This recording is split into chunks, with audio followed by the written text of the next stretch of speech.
Hello, everyone, and welcome back to the Realistic Channel, where we use real tractors, real equipment, realistic farming, and real fun. We are back here for episode 2 on the Millennial Farmer map, the Realistic series, and I'm down here at the store, and I have to buy a windrower, and I've decided to buy, let's go over to windrowers. I'm going to invest in the big bad boy, the Merge Max. Even though that's 62, because remember our mower's 12.5 meters. So this is this is 9, but you can merge it twice, which is 18. It's 110,000. When that one's 8.5, but it's big.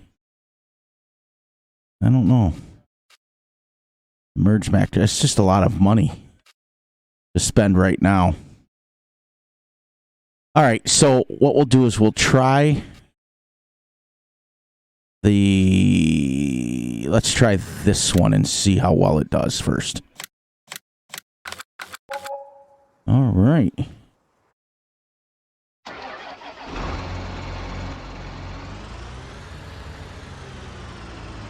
So how's everybody doing today? I'm doing a fantastic as usual.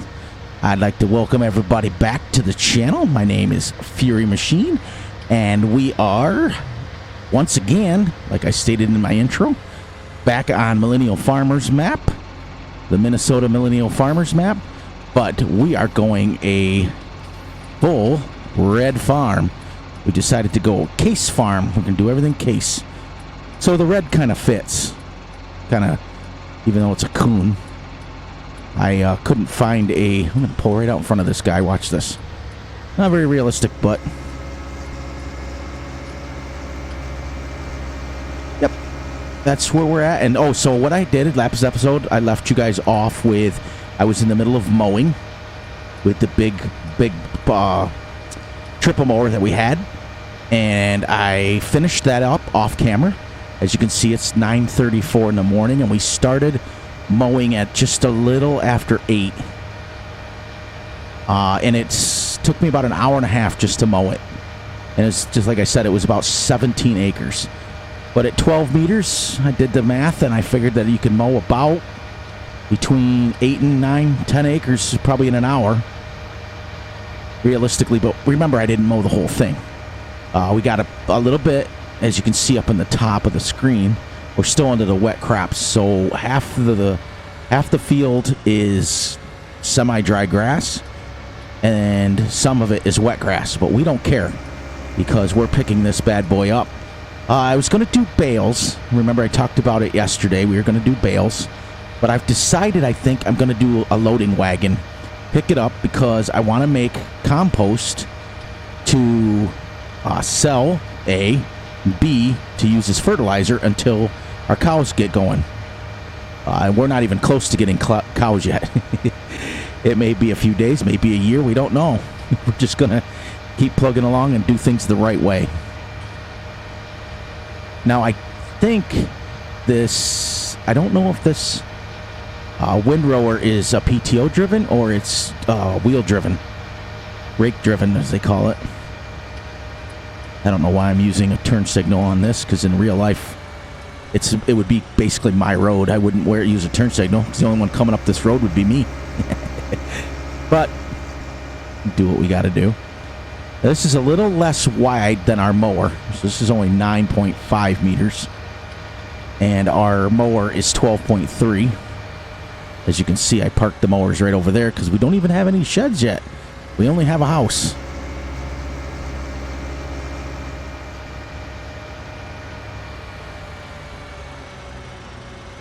I was watching some of the Millennial Farmer, his channel, and I'll tell you something. Some of the equipment that he uses is huge. Like he has like a 18-meter seeder. All right, now, like I promised you guys, now we come out here. I've never, nope, hoses, so just raise and lower. But what this is when you drag it, it moves the tines because there's no PTO. So, unfold. This has got to be similar to the, like a rhino rake, right? I mean, I would assume.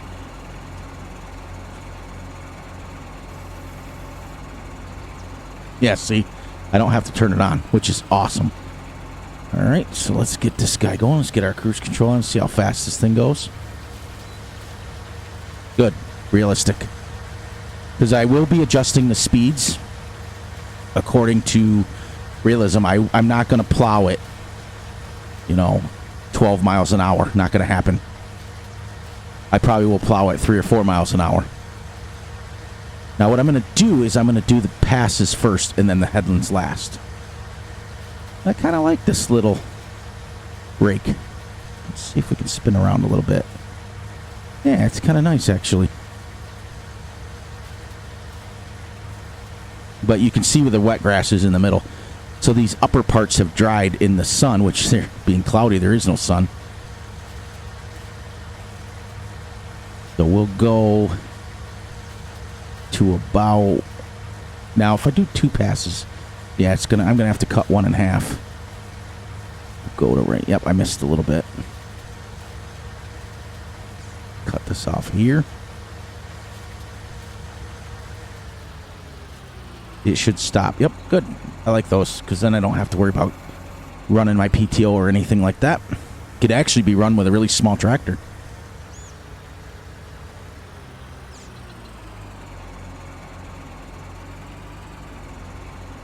But yeah, when I play off camera, I got my music jam in. Pretty awesome, actually.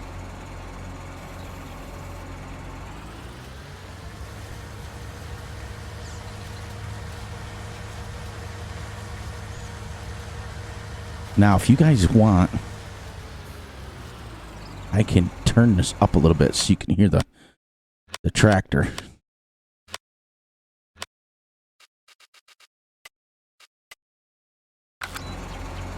Let's try one. Let's try one more.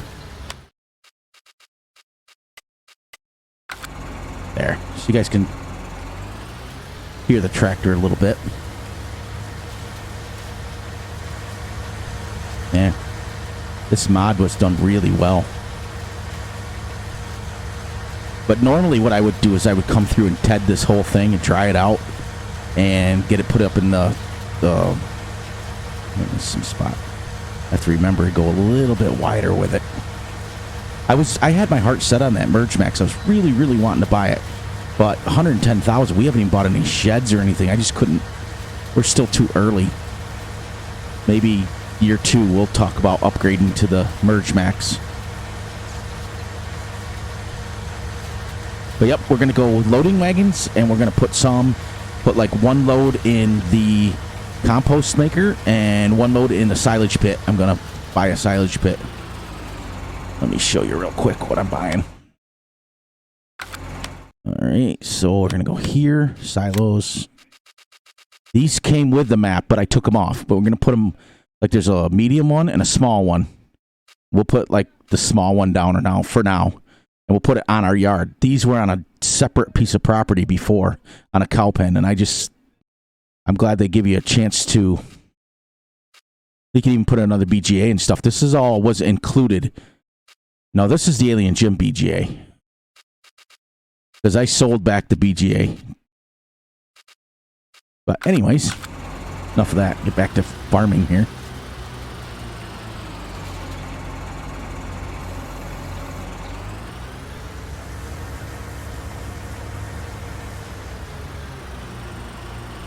See, it's mixing the wet grass with the dry grass, which you never would really do.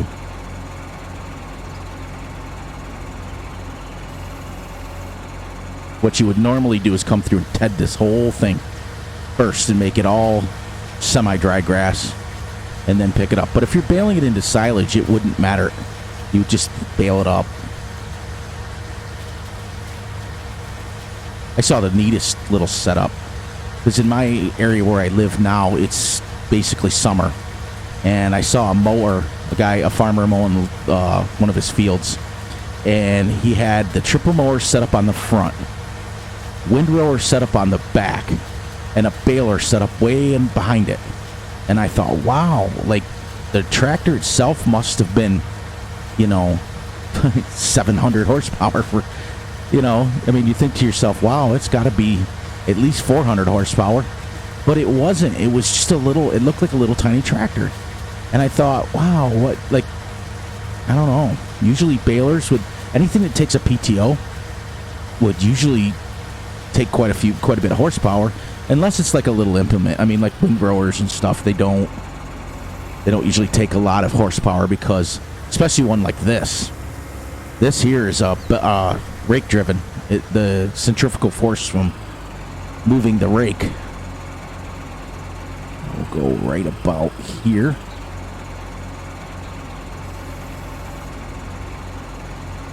See, when you move, the centrifugal force moves the rakes.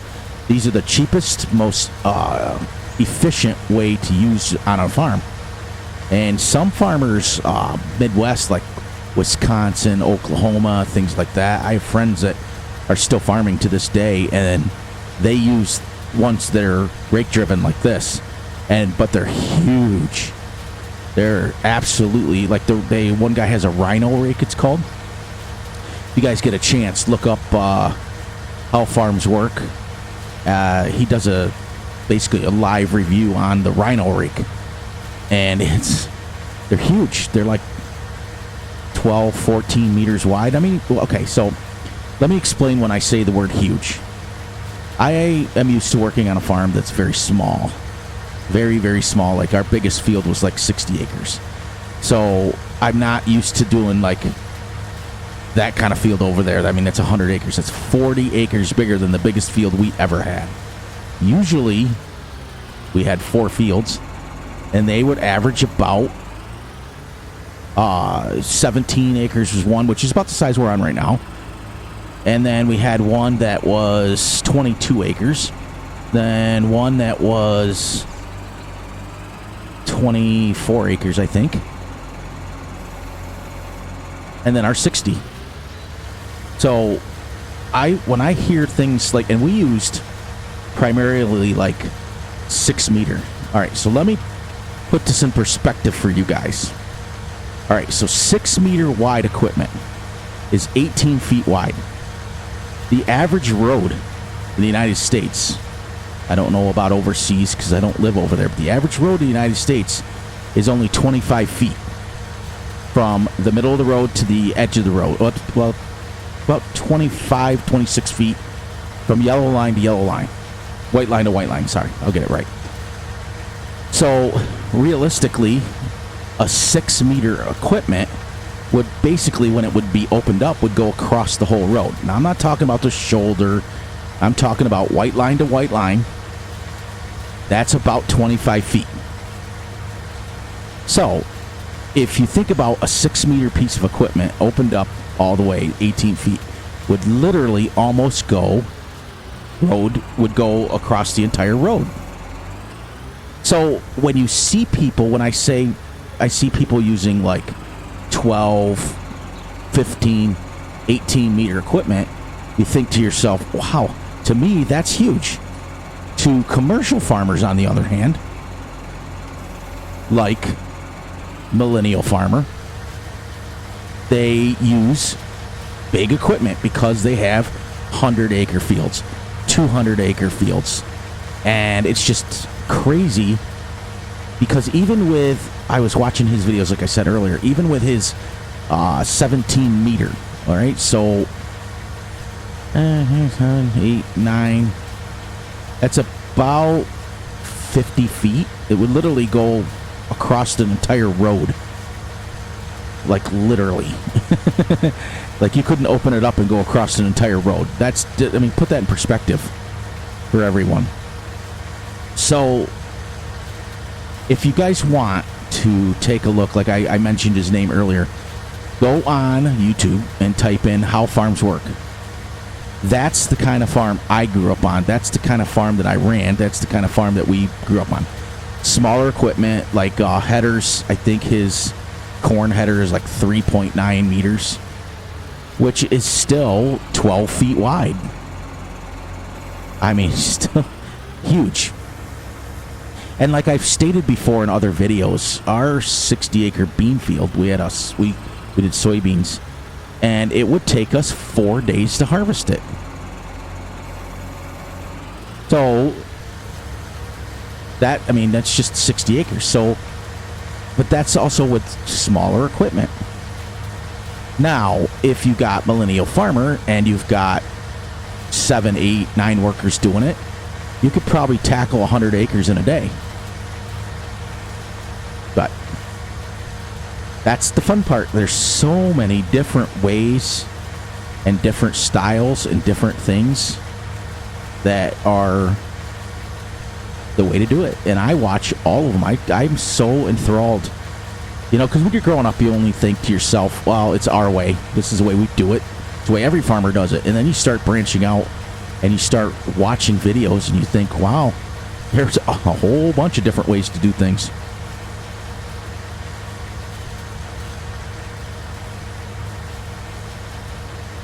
But generally speaking, the basics, like for example, you know, doing the headlands last, things like that. That's all like across the board.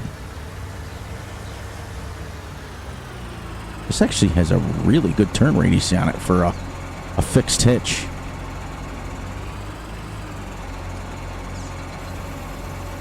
And what I mean by fixed hitch is it has a ball hitch on it. See it?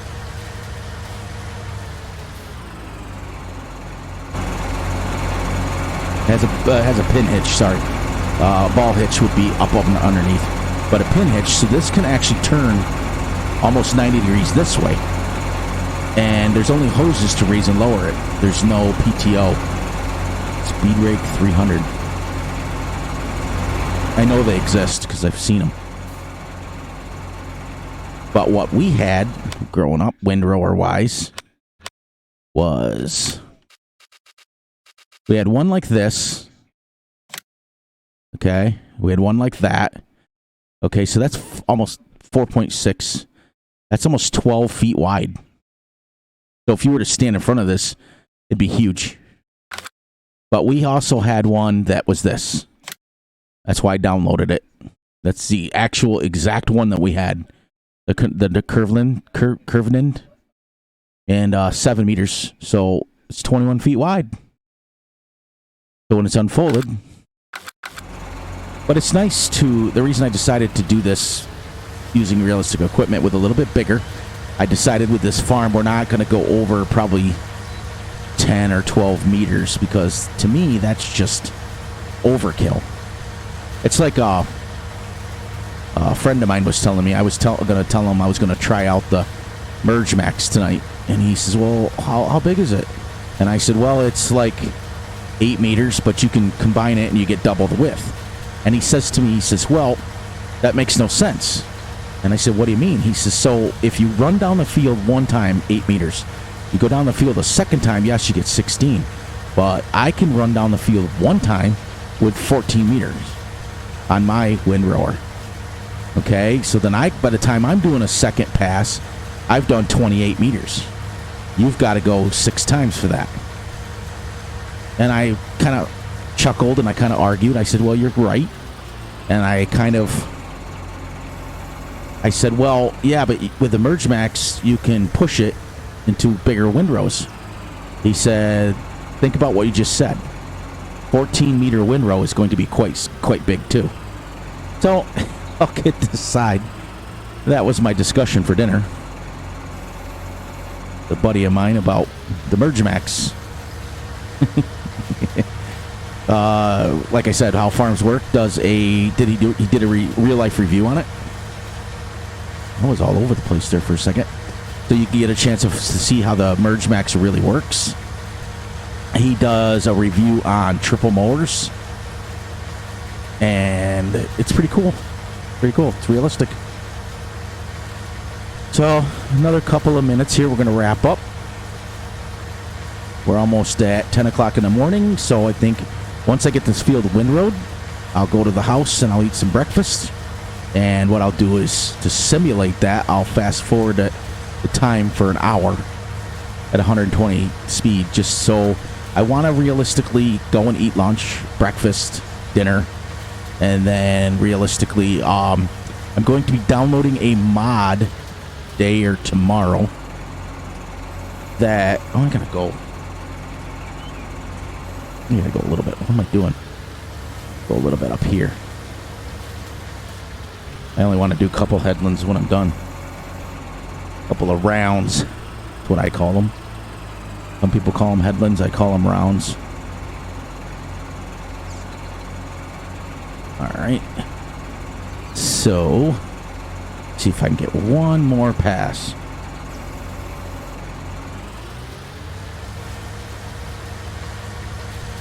What was I talking about? I guess I forgot. Must not have been important. But thank you guys for watching, joining me on this journey, this realistic journey, and you'll get to see how farmers really did it, or at least how we did it, and go from there. And we will... Oh, I know what I was doing. I was talking about the simulating lunches and breakfasts and things like that, because in real life, like, you would get up in the morning, and we wouldn't eat our breakfast. We would wait, and we'd go right out and feed... Oh, that's what it was, the mod. I'm all over the place with that. Sorry about that, guys and gals and anybody else who's watching. The mod is going to be the realistic milking times. So we would get up in the morning at 5 o'clock, 4 o'clock in the morning sometimes, and the first thing we'd do is go right to the cow barn and we'd milk the cows. Boom, boom, boom. Get them cleaned up, get their udders cleaned, get them all set up, get them ready to go. And then we would go... By then it was going to be about... Use that up. Got my tractor off. And then we would go... I'll go quick here. Clean them up. Then we'd go eat our breakfast. We'd come in the house and Mom would have breakfast made. We'd make it. Or we'd eat it all up quick, and then we'd go back out. And whatever field work Dad had us to do, we'd do those field work. Get all that done. And by then it's noon, 1 o'clock. And you'd go back to the house and you'd eat. You'd eat your lunch. And then you would work... Then in the afternoon, you would work a lot longer. You would work until, 4:30, 5 o'clock. And then Mom would... the dinner would be ready. Now, if we were in the middle of harvesting, we wouldn't go back home and eat dinner. We would take a sandwich with us and sit in the tractor and keep going, and then we would eat dinner 9, 10, 11 o'clock at night. Sometimes we'd harvest all night long. Depends on how much we had it. So I'm going to simulate that. But on that note, I'm going to wrap this up. I want to thank everybody. Make sure you guys all like, subscribe, share, share, share. Don't be afraid to share. And as usual... Look out for yourselves, look out for each other, and always, always, always look out for your family. And thank you for joining me on this new realism channel. Realistic tractors, realistic equipment, and realistic farming, and real fun. Thanks, everybody. Catch you all on the flip side.